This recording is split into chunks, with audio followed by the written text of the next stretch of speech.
Arrest చేసినాం. మరి ఎందుకు చేస్తారు? మీరేం పట్టుకోలేరా?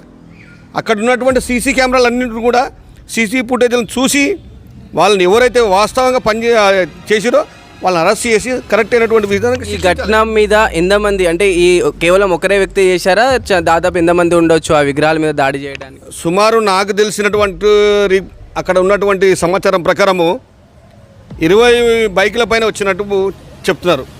ఒక బైక్న ఒక్కరు వచ్చినా కూడా 20 మంది అవుతారు.